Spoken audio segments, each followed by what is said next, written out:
যারা ইন্টারফারেন্স করতেছেন আমরা বলতে চাই এগুলো করেন না, এগুলো করলে আমরা সব পাবলিশ করে দিব। আমরা কে কি করতেছেন সব জানি।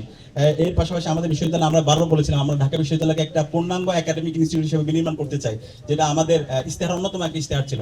তো এই বিশ্ববিদ্যালয়ের যে মূল কাজ, সেই মূল কাজে থেকে ফিরে নিয়ে যাওয়ার জন্য আমরা বিশ্ববিদ্যালয় প্রশাসনকে রেগুলার বলছি, আমাদের জায়গা থেকে আমরা দৃষ্টি আকর্ষণ করছি। আমরা শিক্ষক মূল্যায়ন পদ্ধতি চালু করার জন্য ইতিমধ্যে বিশ্ববিদ্যালয় প্রশাসনের কাছে চিঠি দিয়েছি এবং সেটা ইতিমধ্যে অ্যাপ্রুভ হয়েছে। পরীক্ষামূলকভাবে কিছু ডিপার্টমেন্টে চালু হয়েছে, আশা করছি সকল ডিপার্টমেন্টে চালু হওয়ার মাধ্যমে আমরা শিক্ষকদের যে জবাবদিহিতা, সেটা জবাবদিহিতা আমরা নিশ্চিত করতে পারবো এবং শিক্ষক মূল্যায়ন পদ্ধতি চালু করার মাধ্যমে বিশ্ববিদ্যালয়ের শিক্ষার যে মান এবং বিশ্ববিদ্যালয়ের যে শিক্ষার্থীদের শিক্ষকদের হচ্ছে যে এক্সেলেন্সি, সেই এক্সেলেন্সের মাধ্যমে আমাদের বিশ্ববিদ্যালয়কে একটা অনন্য উচ্চতা আমরা নিয়ে যেতে পারবো। এখানে যে শিক্ষক নিয়োগ প্রক্রিয়ায় মেরিটোরিয়াস ইনশিওর করা, সেটার জন্য আমরা কাজ করছি। তারপরও আমরা এটা কনসার্ন জানাচ্ছি, আমরা দেখতে পাচ্ছি সেই ফেসিবাদী কাঠামোর মতো করে আমাদের যারা প্রশাসনে আছে তারা সেই ফেসিবাদী কাঠামোর মতো বিভিন্ন ধরনের তাদের নিয়োগের ক্ষেত্রে তাদের ইন্টারফারেন্স করার জন্য আমরা প্রচেষ্টা দেখতে পাচ্ছি, যেটা আমাদেরকে অনেক বেশি কনসার্ন, আমাদেরকে উদ্বিগ্ন করছে। আমরা তাদেরকে দৃষ্টি আকর্ষণ দিয়েছি। আমি বলতে চাই, যেমন অ্যারাবিক ডিপার্টমেন্টে নিয়োগের কথা ছিল, 13ই জানুয়ারি নিয়োগ বোর্ড হয়েছিল, কিন্তু 13ই জানুয়ারি যে নিয়োগ বোর্ড হয়েছিল সেই নিয়োগ বোর্ডের শিক্ষার্থীরা বিভিন্ন জায়গা থেকে, বিশ্বের বিভিন্ন জায়গা থেকে তারা তাদের ভাইবা দেওয়ার জন্য, পরীক্ষা দেওয়ার জন্য তারা চলে এসেছে। কিন্তু বিশ্ববিদ্যালয়ের শিক্ষকপন্থী যে দলগুলো আছে তাদের ইন্টারফারেন্সের কারণে সেই ভাইবাটা হইতে দেওয়া হয় নাই।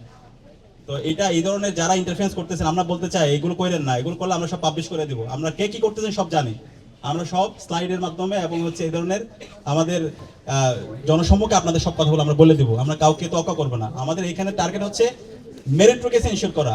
যেই হচ্ছে মেরিটোরিয়াস ইনশিওর করতে পারবে সেই নিয়োগ হবে। এখানে কোনো ধরনের দলীয় বিবেচনায় অথবা কোনো ধরনের হচ্ছে তাদের আত্মীয় স্বজন কোটায় কোনো নিয়োগ চলবে না। বিশ্ববিদ্যালয় মেট্রিক্সের ভিত্তিতে নিয়োগ হবে এবং যারাই ভালো করবে তারাই নিয়োগ হবে। এবং এই বিশ্ববিদ্যালয়কে একটা পূর্ণাঙ্গ একাডেমিক ইনস্টিটিউট হিসেবে নির্মাণ করার জন্য আমাদের অন্যতম একটা দাবি ছিল গবেষণায় বাজেট বাড়ানো। সেটার জন্য আমরা ইউজিসির সাথে কথা বলেছি, শিক্ষা মন্ত্রণালয়ের সাথে কথা বলেছি, প্রধান উপদেষ্টার সাথে আমাদের কথা হয়েছে। তো আমরা আশা করছি আগামী বাজেটে এবং এই যে বাজেট আছে ইউজিসিতে শিক্ষায় বাজেট বাড়ানোর জন্য এবং এর সাথে গবেষণায় বাজেট বাড়ানোর জন্য আমরা কাজ করছি। এবং বিশ্ববিদ্যালয়ের যে লাইব্রেরিগুলো আছে সেই লাইব্রেরিগুলো সংস্কার করার জন্য আমরা ইতিমধ্যে অনেকগুলো উদ্যোগ হাতে নিয়েছি, যেগুলো আমাদের এখানে বিস্তারিত দেওয়া আছে। তো সব মিলিয়ে বিশ্ববিদ্যালয়কে একটা পূর্ণাঙ্গ একাডেমিক ইনস্টিটিউট হিসেবে বিনির্মাণ করার জন্য যা যা করা দরকার তা করার জন্য আমরা প্রস্তুত আছি। এবং বিশ্ববিদ্যালয়ের শিক্ষার্থীদের, নারী শিক্ষার্থীদের অন্যতম একটা দাবি ছিল মাতৃত্বকালীন ছুটি, যেটা অনেক দিনের দাবি। তো ইতিমধ্যে সেটাও সিন্ডিকেটে পাস হয়েছে এবং এটা খুব দ্রুতই কার্যকর হওয়ার জন্য ইতিমধ্যে ঘোষণা বিশ্ববিদ্যালয় থেকে আসবে। এবং নারী শিক্ষার্থীদের নিরাপত্তার জন্য ইতিমধ্যে আমরা সারা দেশব্যাপী দেখতে পাই জুলাই বিপ্লবে আমাদের বোনরা সামনে থেকে আমাদেরকে প্রটেক্ট করেছে। তারা ছিল আমাদের অন্যতম প্রেরণার উৎস।